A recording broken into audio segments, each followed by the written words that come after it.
All right, so we're going to do some more examples for dividing fractions when we have variable expressions or polynomials in your fractions, okay?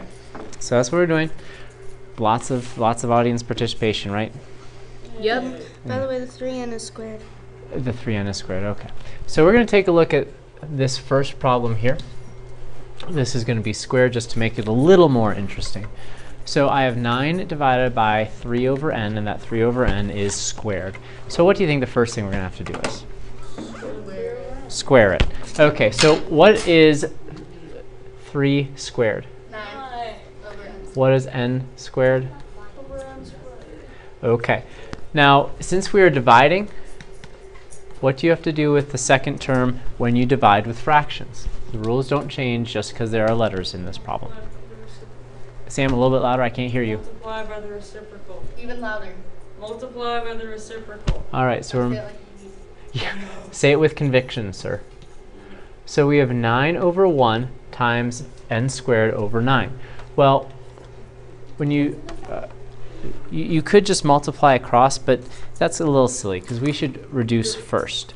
So, Henry, is there anything here that you can reduce first?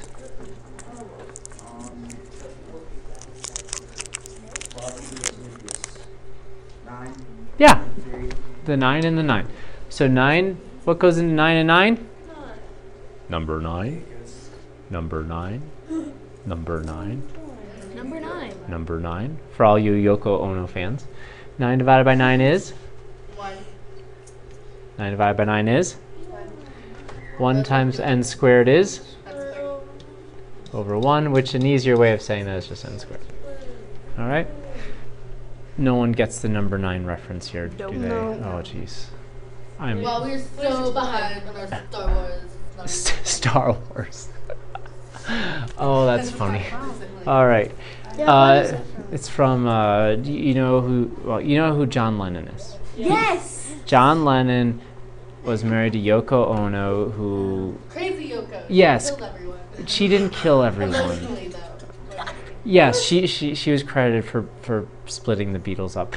Well, That's nice. he put this song on one of their albums, the White Album, and it just starts number 9, number 9. No.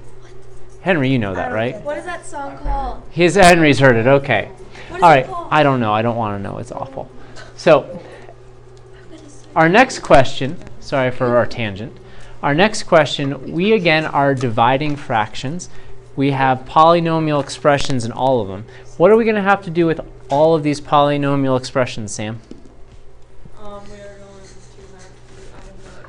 to have What? Are you using the F word in this classroom? Yes. That would be factor, yes. Okay. So we are going to have to factor all of these. And I also noticed that I'm going to have to take the reciprocal because of the second term, right? So I'm going to set up my fractions. This is probably the easiest of the problems to factor. So what do you notice about x squared over minus 1? X squared minus 1 is it's a difference of squares. Okay. So a difference of squares, now I'm taking the reciprocal, so this is going to end in the denominator. So you're going to have your pair of parentheses. What's going to be inside the parentheses? X plus 1, x minus 1. There's going to be x plus 1 and x minus 1 in your set of parentheses. So we have x plus 1, x minus 1. This will probably be the next easiest one to factor, so let's go ahead and factor it. We know that this is not a special case because you have a negative 5 and that's not a perfect square.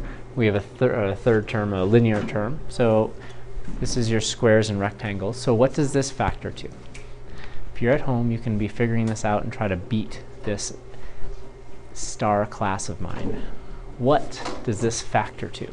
Margot? Okay, well, we know it's going to be a binomial, and it's going to be x in both of the beginnings. Okay. And it has to have a factor of -5 and a sum of -4. So class, help me out here. I really don't want to do it. -5 and +1. -5 and positive 1. Because -5 times 1 is -5, -5 plus 1 is -4. Great job. All right, let's go ahead and factor the numerator here. Again, this is a trinomial. 2 is not a perfect square, 10 is not a perfect square, so this is not a special case. Go ahead and do your rectangles. Boys, Yes. you are going to be factoring the numerator. Girls, you're going to be factoring the denominator. So go ahead and factor your specific piece. You got it? Yeah. Okay, so the numerator is going to factor to what? X minus 2 and x minus 1. All right. Girls, yes? X minus 5 times x minus 2. Okay, so now let's go ahead and reduce before we do anything else. So is there anything that I can reduce? Yes. Yes, that is a good answer. What can I reduce is a You better can cross question. out the x minus 1 and x minus 1. X minus 1 and x minus 1. X minus 1 divided by x minus 1 is 1. 1. And also could you do the x plus 1 and x plus 1? Oh yeah, I could do that. Is there anything else I could do? X minus 5. And x minus 5. Wait. What else? And What? the x What else? minus 2 and x minus 2. Okay, 1. it's 1 because Oh. x minus 2 divided by x minus 2 is 1. So you end up with a whole bunch of 1s. 1 times 1 is? 1. 1 over 1 equals 1 times 1 is? Good job, Ava. So the answer is 1. It's kind of a cool problem. Everything canceled out. Isn't that kind of neat? That's really weird. All right. The next problem, if you do if you factor the second fraction, it'll be easier than if you try to deal with this first one. Take my word for it. I'll explain why. So again, since we're dividing fractions, you're stuck with the reciprocal method. And we're going to do that split again. Boys, I want you to factor this one. Girls, I want you to factor that one. Which one? This one right here.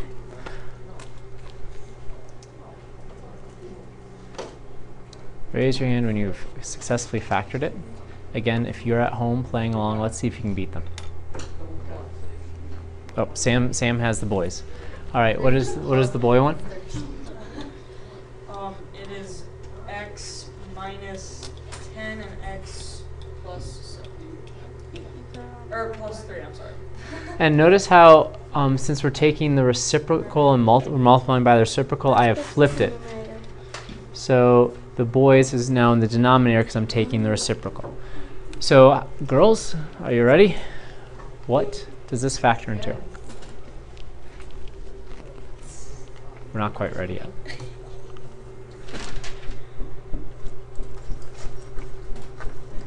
They're just testing your patience at home.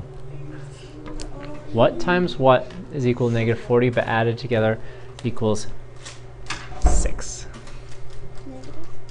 Negative 6, you're right. The boys, are you able to steal this one from the girls?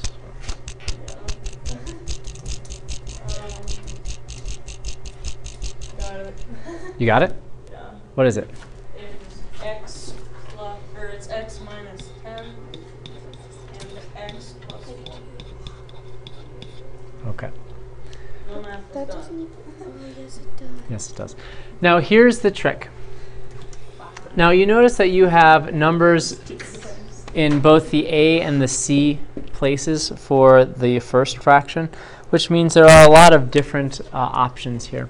I notice that I have an x minus 10 and x minus 10, so this will eventually cancel out.